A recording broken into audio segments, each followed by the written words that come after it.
Olá, bom dia! Olá, bom dia a todos! Vamos aos assuntos do programa de hoje. Maringaense desenvolve água com lúpulo, com propriedades medicinais. É uma água com gás lupulada, ou seja, ela tem uma infusão de lúpulo.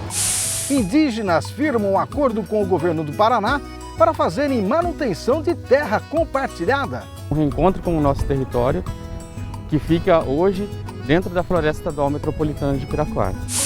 Sorvete de tilápia. Já experimentou?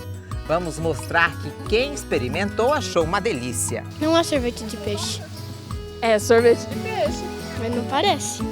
Crise Rússia e Ucrânia. O que essa guerra pode influenciar nos nossos negócios do agro? Para nós aqui, diretamente no Brasil, a relação mais forte é com fertilizantes, né? Rally de produtividade foi até o extremo noroeste do Paraná para ver por que ele está sendo considerado como a nova fronteira da soja no estado. Então o que eu tenho que pensar na minha região? Tem que ser o máximo de retenção de água e o mínimo de perda de água. Porque eu falei para você, é uma caixa d'água. Eu encho a caixa d'água, na hora que eu encho a caixa d'água, eu planto a minha soja. Coisas da roça, você de casa participando do RIC Rural. E a receita da farofa de cebola, no sabor da terra. Feito pela minha sogra. O programa RIC Rural está no ar.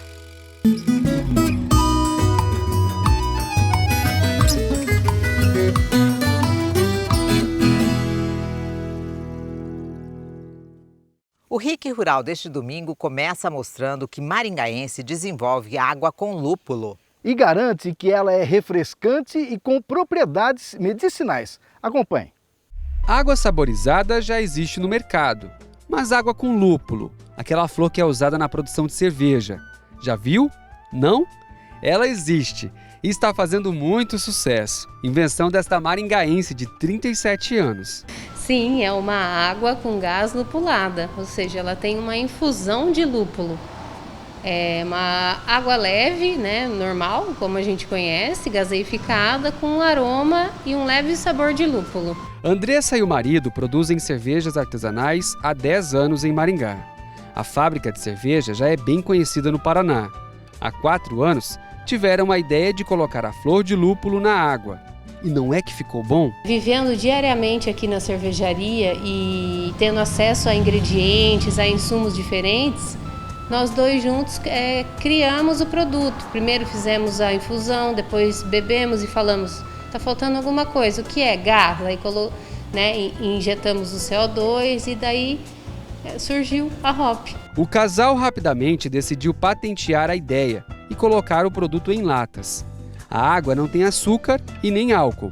O lúpulo é muito conhecido por ser um calmante natural para a ansiedade, mas tem outros benefícios. São antioxidante, antisséptica, calmante, reduz muito a diabetes. Vários clientes nossos utilizam a hop, a água, para diminuir a taxa glicêmica.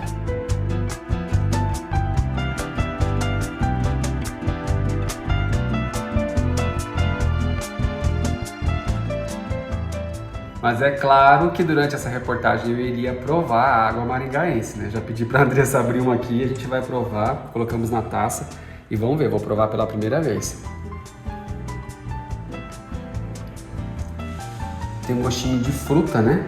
Sim, ela é bem aromática, né? Bem frutas cítricas, maracujá. Muitas pessoas remetem à lixia. Lembra mesmo. Frutinha vermelha que a gente adora, eu adoro, né? É bem refrescante no calor de Maringá, bem gelado, com um copo cheio de gelo. Bom. Isso aqui com drink, hein? Também, é outra opção. Eu acredito que a água de Maringá vai fazer sucesso em todo o Brasil, já tá fazendo, né? Sim. E no bar do casal, os drinks feitos com a água diferente fazem sucesso entre os clientes. Eles acrescentam gin e fica um drink lindo e delicioso. É refrescante e tem um aroma e um sabor único, é uma inovação que a gente precisava. Foge do tradicional. Eu adorei. Aprovado. Tá super aprovado.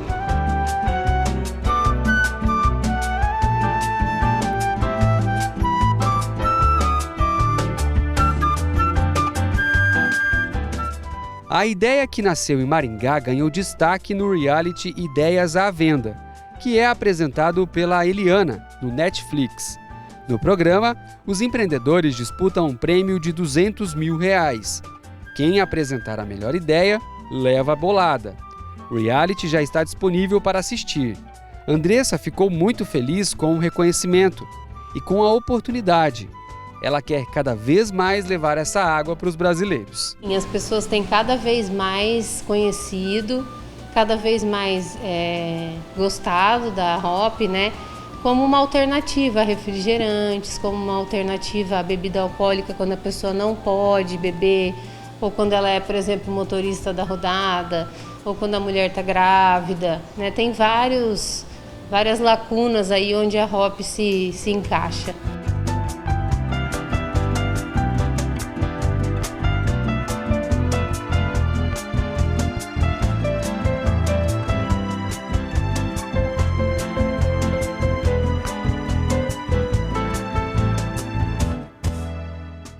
Você vai ver agora que indígenas firmam um acordo com o governo do Paraná para fazerem manutenção de terra compartilhada. Um acordo inédito no Brasil. Vejam que ideia bacana. O canto em Guarani fala sobre reencontros.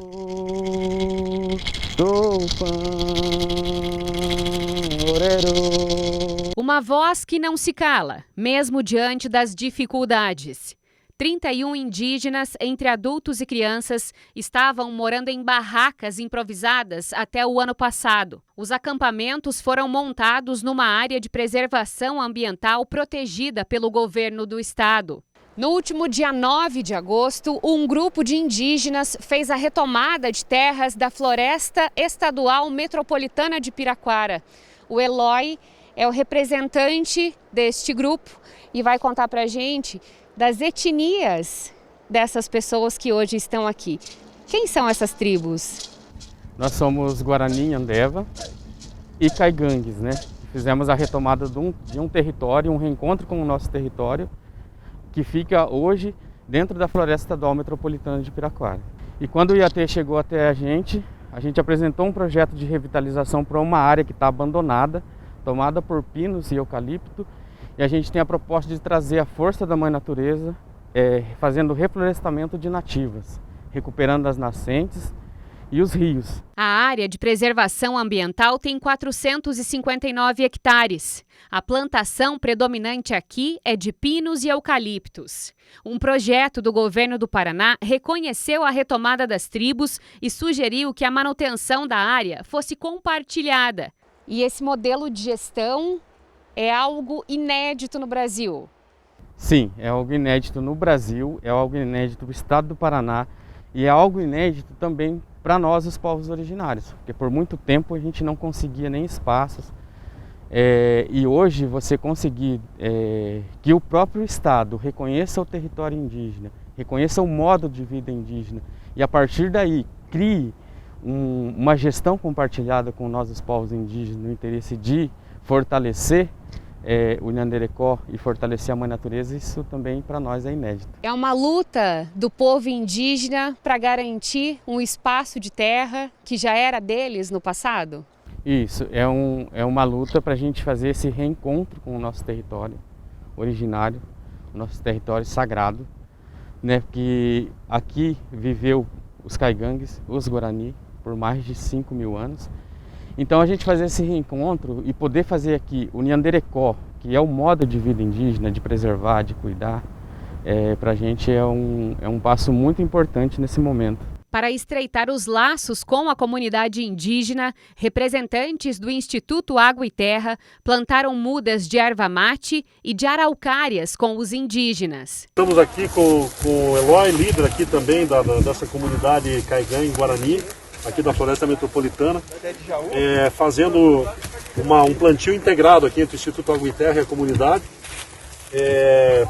mudas de araucária e mudas de erva mate.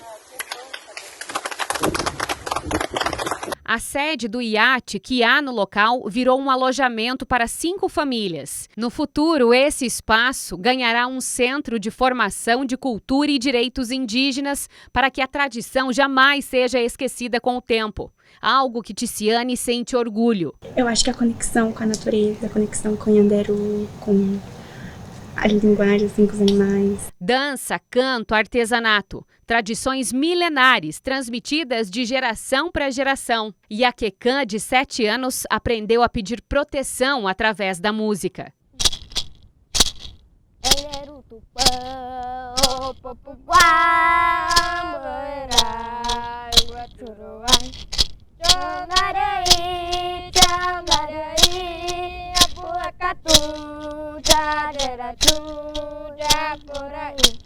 Ioná é da tribo Guarani. Gostaria que as pessoas conhecessem mais a cultura indígena. Eu acho que é muito importante poder vir e conhecer uma aldeia, um território indígena, para você saber como que é lá dentro, como que a gente faz e saber nossa tradição. É felicidade que chama? É Jeroviá, é Ianderu, Porã, é Agudjevete, que é gratidão. É esse o sentimento dos povos originários nesse momento. Paraná, nome indígena, Piraquara, nome indígena, então tem história e tem povos indígenas. Então é esse reencontro muito importante que está acontecendo.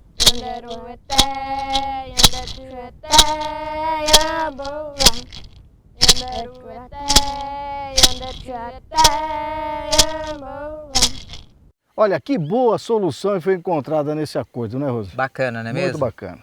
Bom, e vamos às cotações. O café em coco, R$ 22,70 o quilo. A saca do café beneficiado, R$ 1.400, média estadual. O arroz, R$ 100 a saca em Paranavaí e Umuarama. O feijão carioca, R$ 315 a saca, média estadual. O feijão preto, R$ 300 a saca em várias praças do estado.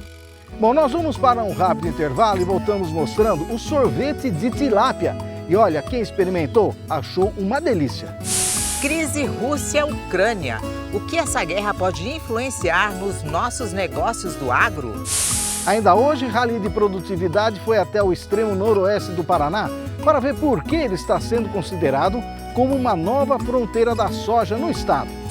E a receita deste domingo, a farofa de cebola no sabor da terra.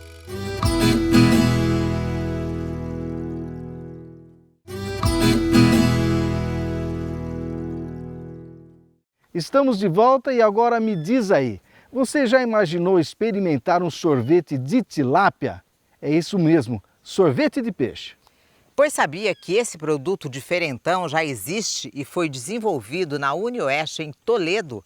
Mas a receita é o pano de fundo para uma ideia muito nobre, como contam a Roberta Cunha e o Daniel Bezerra. Eu tenho certeza que você aí de casa já comeu alguma receita feita de peixe. Assado, frito. Eu comi 2 espetinhos de peixe agora de manhã. Gosto muito. Eu gosto frito também, ao molho, muito bom. O que você acha de pedir de sobremesa um sorvete de peixe? Meio estranho. É estranho. A princípio, soa estranho, né? Peixe. Neste restaurante, a Jaqueline já ajudou a preparar de tudo à base do animal aquático. Mas a sobremesa é diferente. Já tinha pensado nisso? Não. Nunca? Nunca. Confesso que não. Você acha que os clientes iam estranhar? O que eles iam achar? Acho que eles iam achar diferente. Talvez pela curiosidade, né? Experimentar, né? Muito nutritivo, o peixe de água doce é rico em proteínas, ômega 6 e minerais importantes para a nossa saúde. E foi essa gama nutricional presente na carne do peixe que chamou a atenção da Ana Maria. Ela é engenheira de pesca, pesquisadora na área, já produz produtos à base de peixe há mais de 13 anos. Mas Ana, por que sorvete de peixe?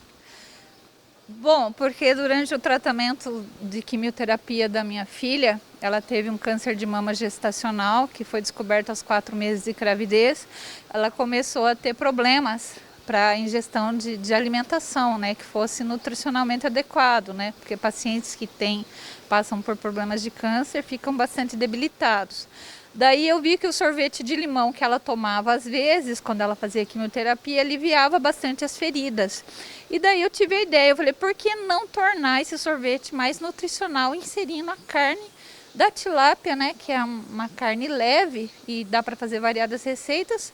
De que forma que eu vou inserir essa carne nesse sorvete. A partir daí foram 3 anos de muita pesquisa até chegar no resultado final.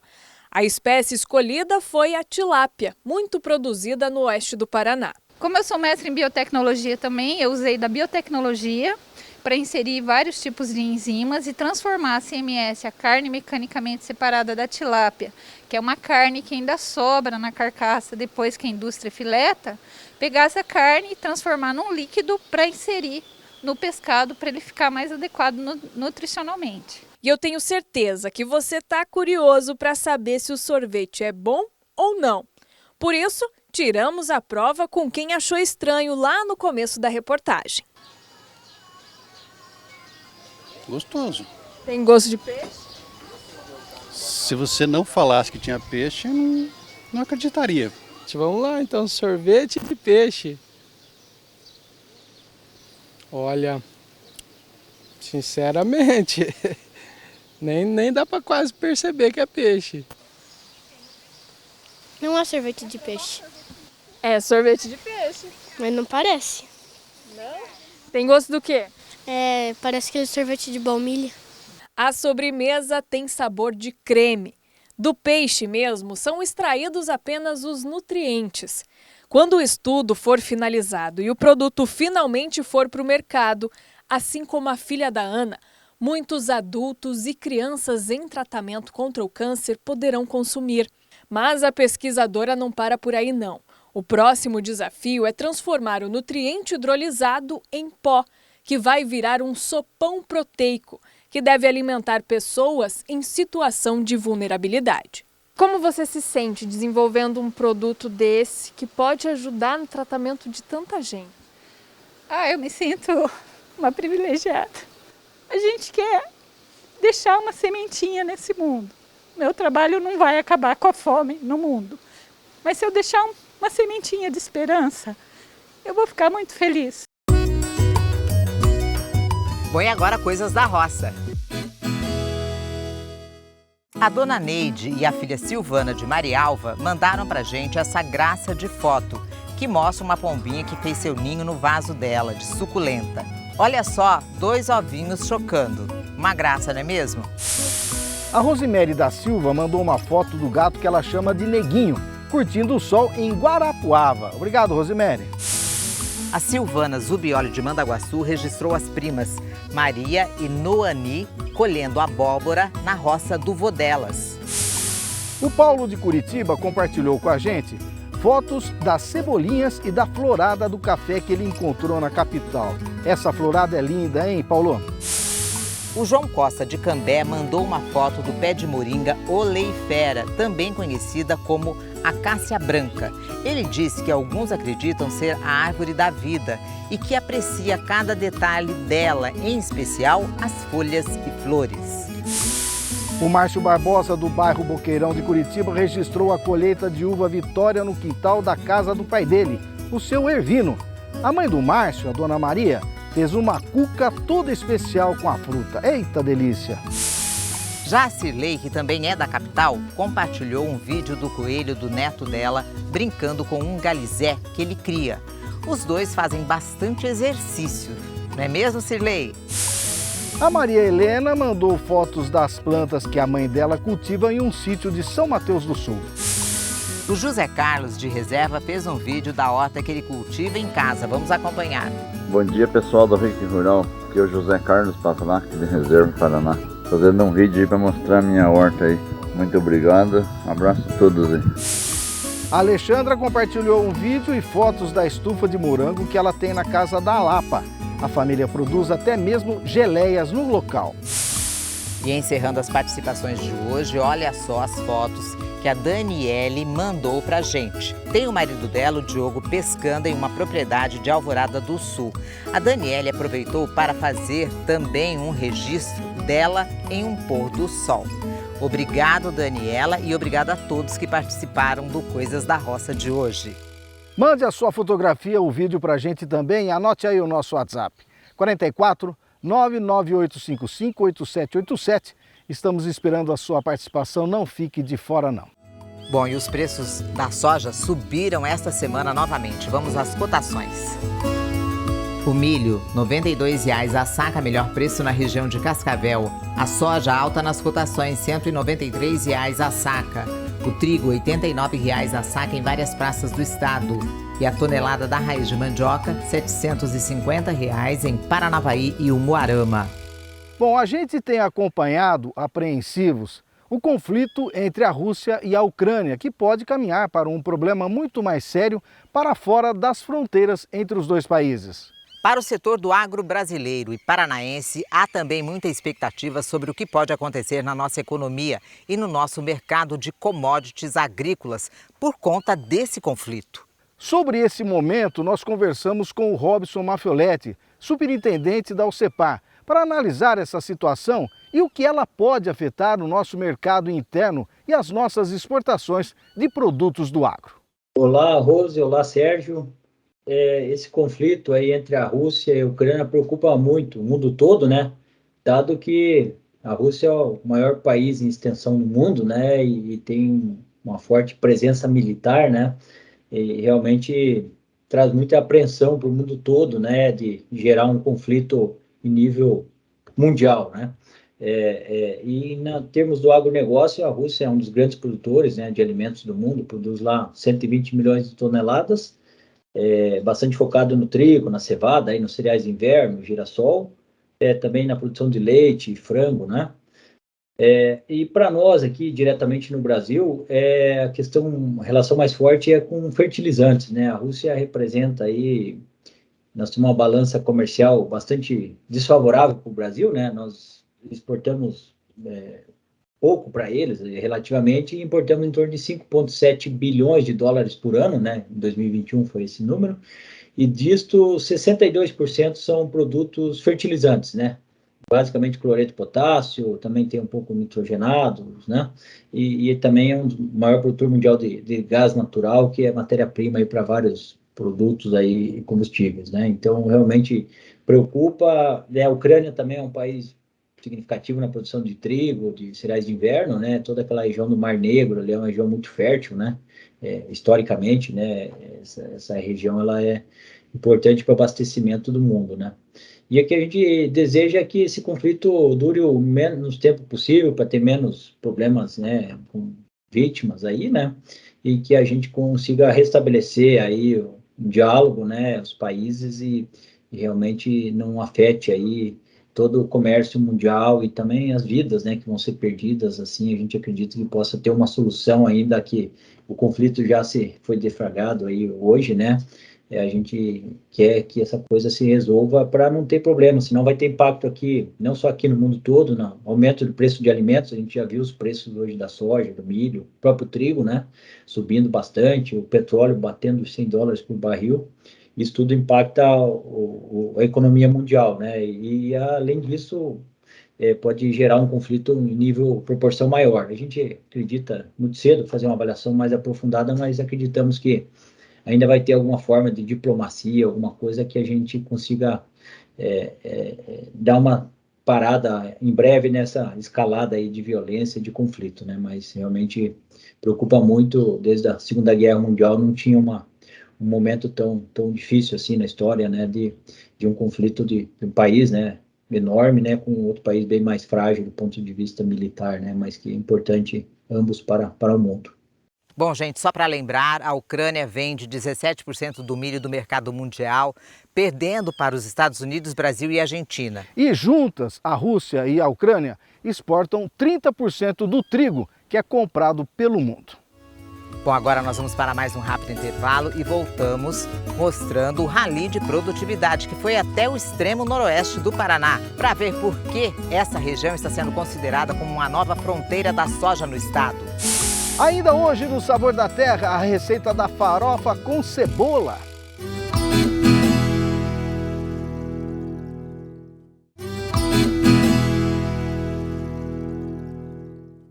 Bom, gente, dando continuidade ao RIC Rural de hoje, você vai ver agora mais uma viagem do Rally de Produtividade, safra 2021-22.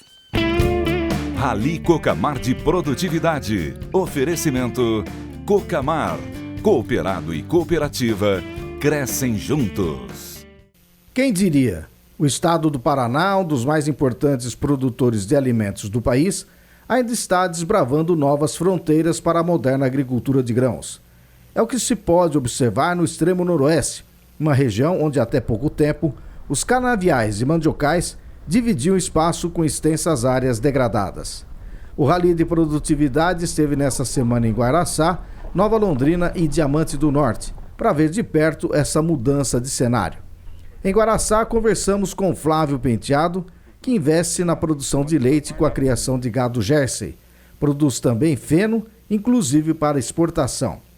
Com o auxílio e orientação técnica da cooperativa Cocamar de Nova Londrina e atraídos pela nova oportunidade que a região oferece, Flávio, junto com seu irmão João, está se preparando para plantar soja com 2 estruturas de irrigação numa parceria com o proprietário das terras.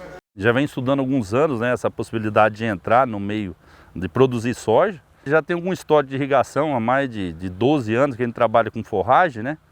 E isso levou a gente a procurar um parceiro que tinha irrigação, que está montando um sistema de irrigação com pivô na fazenda, que é um atrativo para a gente, com um risco muito menor. A gente procurou orientação na Cocamar, claro, né? Um pessoal que vem dando uma assistência muito boa para a gente. E com o pivô, a gente acredita sim, que a produção será bem melhor, né? E o risco menor, né? O extremo noroeste sempre foi, o pessoal tinha um preconceito muito grande, né? Hoje a diversificação do noroeste do Paraná, hoje tem mais de 10 atividades no noroeste do Paraná agrícola. Terras mais baratas, água, uma abundância. Então você tendo um projeto correto, você tendo as ortogas corretas para trabalhar, né, legalmente, você tem uma oportunidade muito grande de produção no noroeste. Então aqui é o lugar de investir. A irrigação parece ser uma tendência no extremo noroeste. De Guaraçá, a equipe do Rally seguiu para Diamante do Norte para ver a produção de 80 alqueires de soja irrigada por um pivô central. A produtividade dessa área, que sofreu menos com a seca e já está em colheita, é de 120 sacas por alqueire. Como comparação, a média da região está sendo de 20 sacas por alqueire. William é o engenheiro agrônomo da cooperativa que dá assistência a essa propriedade e também em outras da região. Ele fala da importância de um pivô central em épocas como a de crise hídrica, como essa que estamos passando. É uma alternativa muito viável para o produtor que quer investir e ter rentabilidade sem ter dor de cabeça, sem ter grandes preocupações, né? Então é um cenário que você consegue colocar alta produtividade, colocar alto investimento e saber que aquele investimento você vai ter um retorno viável daquilo. Então eu acredito sim que para a nossa região, contando ainda mais com o grande número de rios que nós temos, de água disponível, então o futuro para o nosso produtor aqui da região. William lembra também que mesmo com a irrigação, a lavoura sofreu com a longa estiagem. A grande questão do pivô é que a gente consegue mudar apenas o volume milimétrico de chuva na propriedade, mas a umidade do ar relativa ela se mantém ainda muito forte, é muito quente. As temperaturas que a gente sofreu são temperaturas muito altas, né? Então por esse motivo acabou impactando muito, principalmente na formação de florada, principalmente no enchimento de grãos. Então isso acabou acarretando numa diminuição da produtividade, mas de forma geral ainda os resultados comparativos com uma área de sequeiro ainda foram bem melhores, né? O investimento em pivô central é alto, mas com a segurança de uma boa produtividade ele se paga em pouco tempo. O produtor vai pagar esse investimento em cerca de 3 anos, basicamente isso em anos normais com produtividades tanto no soja quanto no milho também. A gente compara a produtividade desse ano, um ano de difícil chuvas, né? Onde no pivô a gente está tendo médias aí de 120 sacas por alqueire nessa área. Em comparativos em áreas sequeiras, a gente está tirando 20 sacas por alqueire apenas. Ainda em Diamante do Norte, visitamos o produtor Luiz Noboro, que é agrônomo e um dos pioneiros no plantio de soja na região. Com muito profissionalismo, ele faz a rotação de soja e mandioca e mesmo tendo enfrentado as mesmas adversidades climáticas dos demais, tem previsão de colher entre 100 e 120 sacas por alqueire em média, ou seja, igual à lavoura irrigada que visitamos há pouco. Com suas boas práticas, entre elas a formação de palhada, Noboro consegue manter a temperatura da terra em níveis suportáveis para as plantas e reter a umidade no solo. Luiz trabalha muito o perfil de solo e conduz seu negócio com toda a tecnologia disponível. Antes de finalizar essa reportagem, a gente veio aqui visitar o seu Luiz Noboro para falar sobre uma prática e provar que a soja cada vez mais vem avançando aqui na região do extremo noroeste do Paraná. Essa região que nós estamos aqui na década de 50 começou com o café, depois veio o pasto, depois veio a mandioca, depois veio a cana e agora voltou a ter mandioca com a soja, numa rotação de culturas. São Luís, por que o senhor optou em fazer a rotação de cultura soja e mandioca? Para dar sustentabilidade financeira para o meu negócio. A soja é uma cultura que necessita de muita água, né? E a mandioca ela é bem mais resistente à falta de chuva. Né? E além do que, a soja é uma cultura de exportação, commodity, atrelada ao dólar, e a mandioca ela é de mercado interno. Então são bem diferentes uma da outra. Mas existe muita prática soja e milho, soja e milho. O senhor já tinha feito isso antes também? Sim, sim. Eu fazia soja, milho e depois plantava a braquiária. A braquiária justamente para dar sustentabilidade à produção da soja. Porque depois depois que o milho seca, a braquiária vem e cobre o solo. Aí eu mato a braquiária e planto a soja. E com isso eu consigo reter mais a água da chuva quando chove, quer dizer, encher a minha caixa d'água, digamos assim, que meu solo é uma caixa d'água. E depois, vindo temperatura alta, o solo não aquece, porque a camada de palha protege o solo. Tá? E que benefícios, então, o senhor vê para o solo nessa rotação soja e mandioca? Soja e mandioca? A soja, com a mandioca, entra na área que eu ia plantar milho. Então, ano passado eu fazia 100% da área, soja e milho. Hoje eu faço uma parte, não planto milho e planto mandioca. Por quê? Por causa da sustentabilidade financeira que eu falei para você, entendeu? E também porque necessita fazer calagem no solo. A cada 4, 5 anos precisa fazer calagem. Eu aproveito para fazer uma calagem profunda no solo, plantando mandioca. A gente vê aqui na sua região que tem produtores igual ao senhor que está tendo 20 sacas de produtividade de média por alqueire. O senhor apresenta um número de 120, sem ter irrigação. O que é que o senhor explica isso? Eu diria que é um processo, a agricultura é um processo, uma metodologia de trabalho. Então, quando eu penso sempre, desde o início, o que eu estou numa região, chove pouco e é muito quente. Então, o que eu tenho que pensar na minha região? Tem que ser o máximo de retenção de água e o mínimo de perda de água. Que eu falei para você, é uma caixa d'água. Eu encho a caixa d'água, a hora que eu encho a caixa d'água, eu planto a minha soja. Entendeu? E muitas vezes as pessoas têm pressa de plantar, às vezes não esperam o momento certo, não esperam uma boa chuva, né? E também não tem esse sistema de retenção de água que eu tenho. Né? Então essa somatória de fatores é que está fazendo com que eu colha, num ano muito difícil como esse, ainda colha uma safra razoável. Muita gente tem a mandioca como a vilã do solo. Aqui está sendo um benefício para o senhor. Sim. Por quê? Porque eu planto a mandioca por um ciclo, só são 2 anos. E depois fica 6 a 8 anos com soja. Então eu só volto na mandioca depois, a hora que precisa fazer a calagem. Entendeu? Então isso aí faz com que eu tenha o benefício de fazer a rotação de cultura em relação a pragas, doenças, entendeu? Porque você coloca uma cultura totalmente diferente.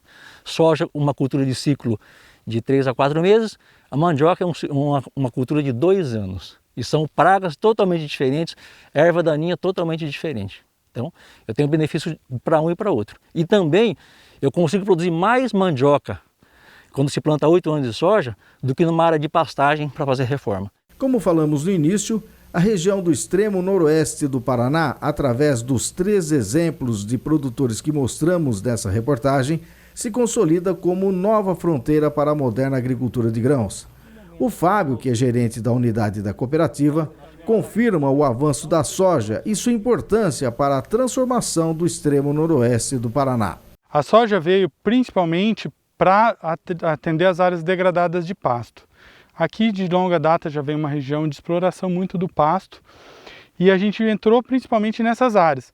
Mas aqui, chegando aqui, a gente identificou outras possibilidades de negócio, tanto renovação de cana, como renovação de áreas de mandioca, onde a gente faz a integração com mandioca e faz as renovações das áreas, trazendo rentabilidade para o produtor. Então, mostra as várias possibilidades que o produtor tem e o produtor está buscando no grão mais rentabilidade ainda.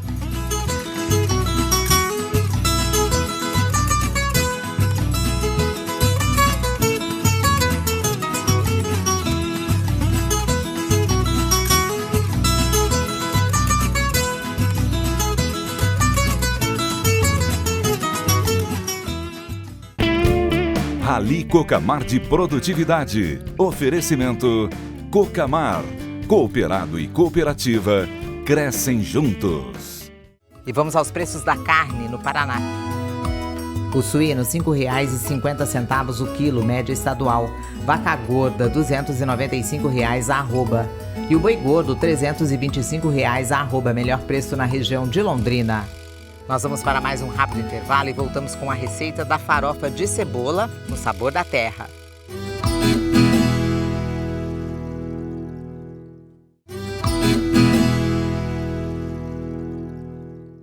E agora, sabor da terra.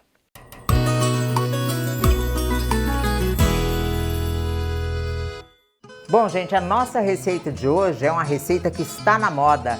É aquela farofa saborosíssima que vem com cebola e que todo mundo acha que, na verdade, ela é feita com bacon. Tem muita gente fazendo, muita gente vendendo e é uma delícia. E nós vamos mostrar para você que é fácil de fazer, ó. Eu tô aqui com a minha mãe. Minha mãe mora em Paranavaí, mas veio nos visitar aqui em Maringá e vai preparar pra gente essa receita dessa farofa que é deliciosa. Bom, mãe, todo mundo que experimenta gosta muito, né? Muito, é muito gostosa e fácil de fazer. Como é que a senhora aprendeu, mãe? Eu fui num almoço de aniversário em Londrina e eu comi a farofa. E lá a pessoa me deu a receita e eu cheguei em casa e fiz.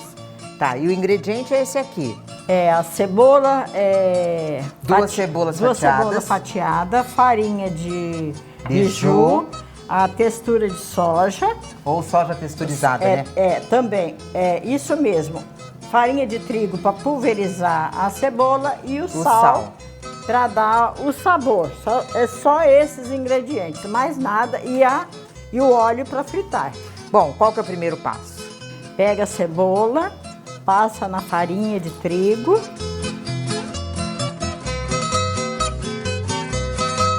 Depois de passar a cebola na farinha, a gente tira o excesso, que aí ela já está toda pulverizada, né?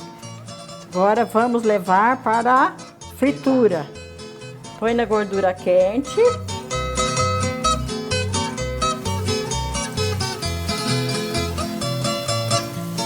Tem que fritar até dourar a cebola.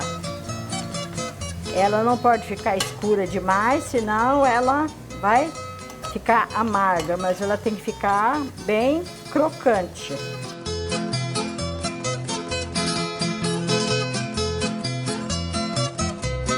Vamos tirar a cebola já dourada e colocar em cima da farinha.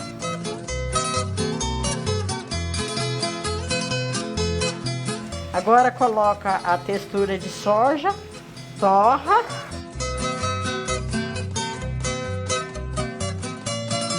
Agora, depois que a soja está torrada, aqui ó, a gente pega e tira fora também para poder temperar com a farinha e colocar sal. Bom, depois da cebola e da soja frita em cima da farinha, né, mãe? Agora nós vamos acrescentar o sal. Acrescentar o sal. Que não pode ser exagerado. Tem que ser uma... Para não tirar o doce da cebola. O sabor da cebola.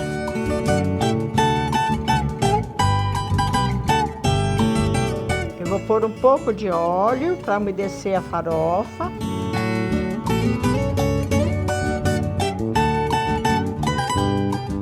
Bom, gente, depois de bem mexida, né, triturada, nossa farofa tá praticamente pronta. Eu vou pedir pra minha mãe colocar aqui um pouquinho pra mim. Gente, sabe como é que eu como essa farofa? Pura, com arroz. Ela com ovinho frito. Com arroz, gente. Arroz, ela é deliciosa, ó.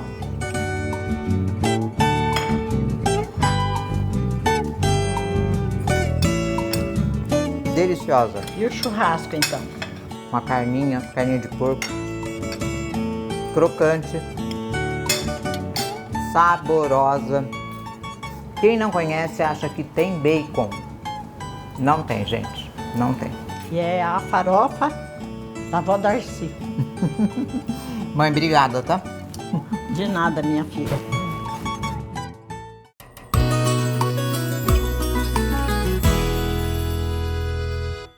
Olha, gente, como eu falei no começo, essa receita e essa senhora que apareceu, a dona Darcy, é minha sogra. Eu sou suspeito para falar porque essa farofa sempre tem em casa e a gente come com tudo, que nem a Rose falou durante a receita. Uma delícia. Bom, essa receita e as reportagens mostradas no programa desse domingo você encontra no nosso canal do YouTube, que já tem mais de 246 mil inscritos. youtube.com/RicRural.